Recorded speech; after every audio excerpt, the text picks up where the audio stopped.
by the way, the IMF, the World Bank, intimately tied with U.S. empire. The U.S. military even admitted in documents that were published by WikiLeaks that they're financial weapons of the U.S. military, the IMF and the World Bank. So now what they're doing instead, by reimagining them, is that they're taking U.S. empire out of it and they're having it basically be a direct weapon of the bankers.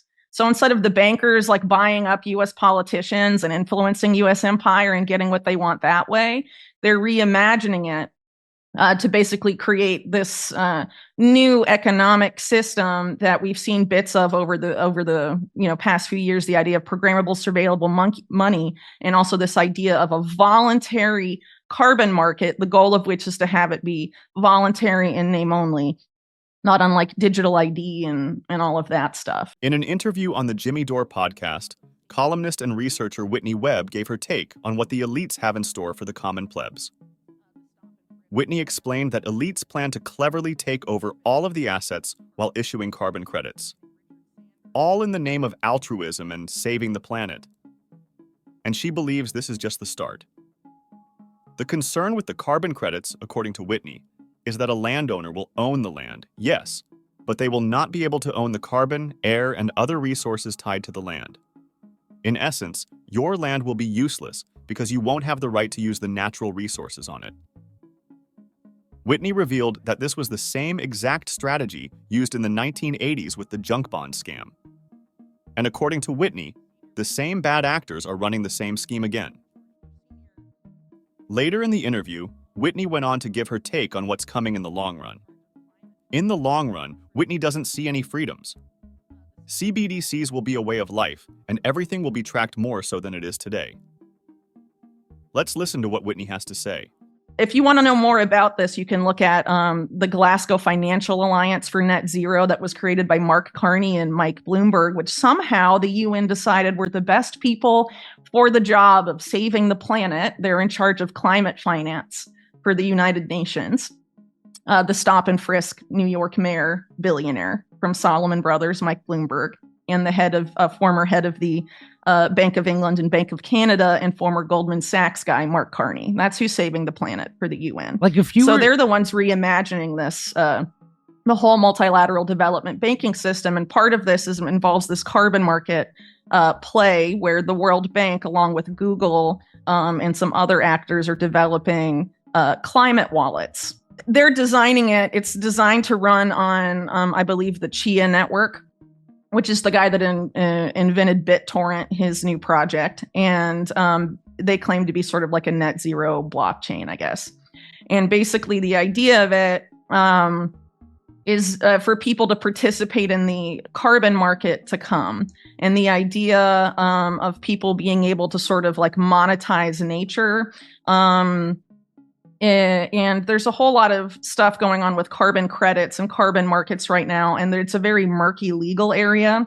And I'm very concerned about it because there's this whole mentioned but relatively unexplored issue of so-called carbon rights, where the person that buys the carbon credit can get rights to the carbon in the forest the credit represents. Does that make sense? Yes. So like, I buy a carbon credit in this forest, this Colombian rainforest, and now I am potentially the owner of the carbon in those trees, so I can decide what happens to that carbon. And the people that actually like own the land are like Colombians, they don't necessarily own it anymore, potentially. This is like this murky gray area, so it's opening the way up, I think, to some land grabs in the global south. So a lot of very disturbing things happening in carbon market land, and even under the idea of, reducing CO2 levels and all of that. The carbon market, as it's been functioning, just hasn't done that. It's been criticized by people on the left and the right. And then there's been time and time again, it's been revealed by even mainstream media that up to 90% of all carbon credits on the market right now are completely worthless and meaningless. So it's basically like the junk bond scandal of the 1980s again. And what's interesting is that the person that invented carbon markets and carbon credit trading is a guy named Richard Sander, who worked at Drexel Burnham Lambert, the junk bond scandal bank of the 1980s. He was a senior vice president until he was brought in by the George Bush Sr. administration to apply free markets to environmental issues for Bush Senior's EPA, and then was contacted by this like Rockefeller oligarch guy who was at the UN named Maurice Strong to develop the same solution for carbon. And he's also the father of derivatives of financial futures, which of course helped explode in 2008. So the guy that invented all of that is the guy that invented carbon credit trading, and he also wants to make a market just like that for free water and free air, so you can, get basically taxed on that too.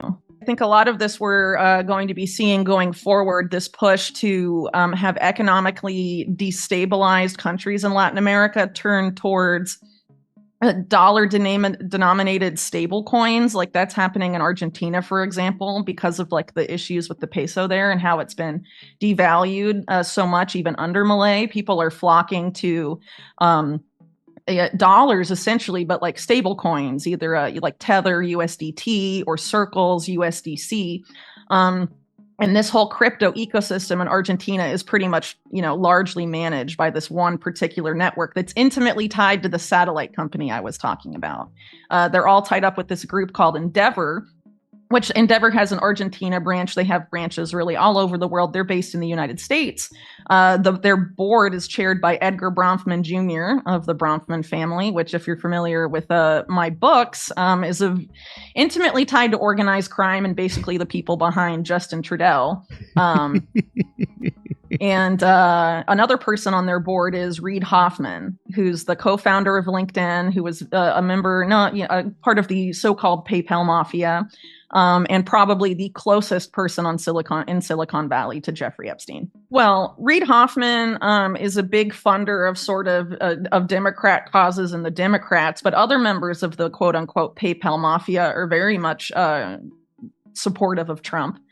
For example, Peter Thiel was a big force on Trump's transition team. People that worked very closely for Thiel and Thiel's Palantir basically directed all the early policy decisions and appointments of Trump's Department of Defense. And there's been a lot of connections, I think, still between PayPal mafia and Trump. And you have someone like Elon Musk also sort of posturing publicly anyway as a libertarian and sort of in that right populist camp. So I think this particular network has people who sort of play to both sides of the political machine, which is frankly, if you want to get lots of lucrative government contracts, I mean, that's what you do. Frankly, it's hard to know where we will be, but I think it's pretty clear that there's certain efforts to push people in a particular direction. So I think it's been clear for a long time, and as I'm sure you're aware, there's a push to onboard everyone to a digital ID system. Vaccine passports during COVID were a big part of this. But there's been all sorts of pushes for it. For example, Worldcoin, Sam Altman, scan your eyeball, get a unique digital ID in a wallet you can have tokens in. People in the global South that they're basically being bribed to give up their biometric data for the guy that runs OpenAI with Microsoft and stuff.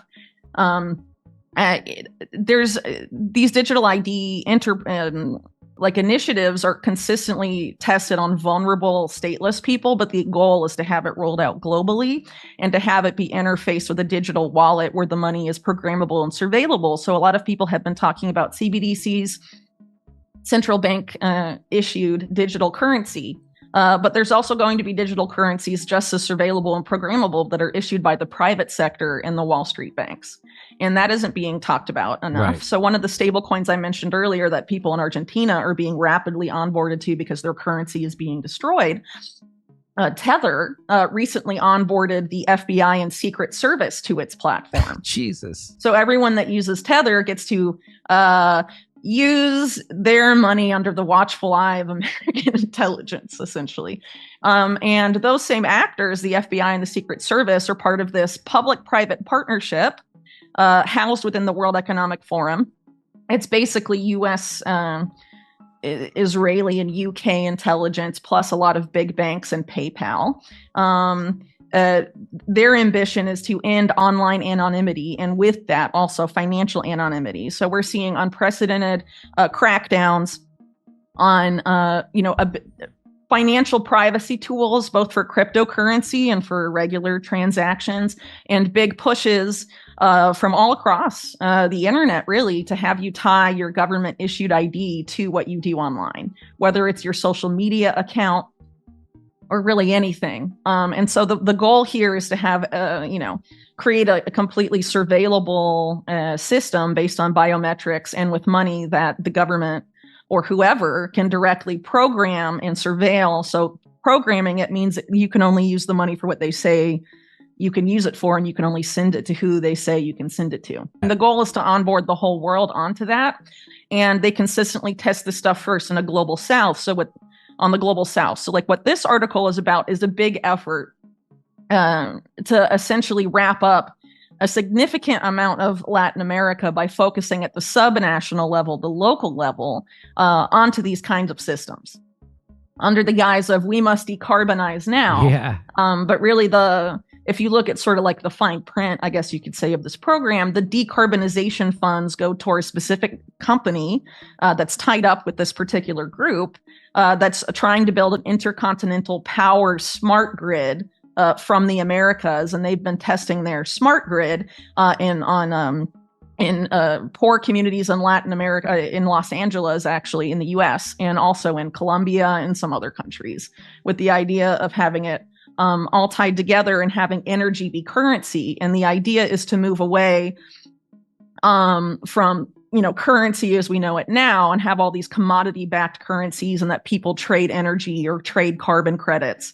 And basically, it's complicated. There's a lot of different reasons for why they're moving in that direction. Part of it is because of the insane amount of debt that the world is saddled with. You have to park that debt in certain places. You have to find ways to manage it, right? And so, some of these stable coins are being used for that. Carbon credits are being used for that. Actually, RFK's vice president, Nicole Shanahan, was running or managing a project at Stanford Law that was about using carbon credits to facilitate quantitative easing, which is, the endless money printing by the Federal Reserve. So there's been a lot of, efforts to look at what they're going to do with the debt. And essentially, they have to remake the financial system. But they're, making it in a way where it's, completely surveillable and controllable. And these are really the ambitions that the U.S. national security state had right after 9/11 and tried to impose on everybody. Total information awareness, for example, was a program that they tried to enact. And there was a big uproar about it at the time in like 2003, 2004, because even the New York Times and stuff knew that it was going to completely eliminate privacy for the average American. And so the ambition of this program was to surveil literally everything, including people's like health signals, to prevent pandemics before they can happen, to prevent financial crime before it can happen, to prevent terrorist attacks before it can happen. It's pre-crime. And total information awareness was recreated as a private company in 2004, right after Congress defunded it. And it's provably Palantir, which is Peter Thiel's company that contracts to every single U.S. intelligence agency. They privatized it because they realized if they can frame it as a private company, people won't complain. People will give their data freely to the private company. So Peter Thiel doesn't just make Palantir, he also makes Facebook. And they build this network of companies. And now Palantir, for years, has been testing predictive policing in urban communities in the United States, really testing it all over the world now. And I'm kind of concerned they're going to make a very big comeback with Trump, because some of the main people in developing those policies for Palantir, when Trump was in office last time, they were very intimately tied up and served in the Trump administration. People like Trey Stevens, for example. And Trey Stevens created a company with the Oculus Rift guy, the VR headset guy, Palmer Luckey, that used to work, that got, thanks to Peter Thiel, sold his company to Facebook, and then got more Thiel funding. They're building the smart wall for Democrats and Trump, because Trump doesn't want an actual physical wall anymore. He's all in on the smart wall. And on a recent campaign stop said we need a biometric entry exit tracking system for everyone. That's how we're going to stop, illegal migration and all of that. And one of his campaign lawyers is going on podcasts saying we need to use biometric face scanning to vote as voter ID. We need to scan our eyeballs. To watch the full interview, check out the link in the description. What do you think of Whitney's thoughts here? What do you see coming in the future with the elites regarding carbon credits, assets, and cryptocurrency? Leave a comment. If you found value in the content, hit the like button, as that greatly helps the channel find similar viewers like you. If you're new to the channel, hit the subscribe button to stay up to date on the current market and news. Thanks for watching, and we'll see you on the next one.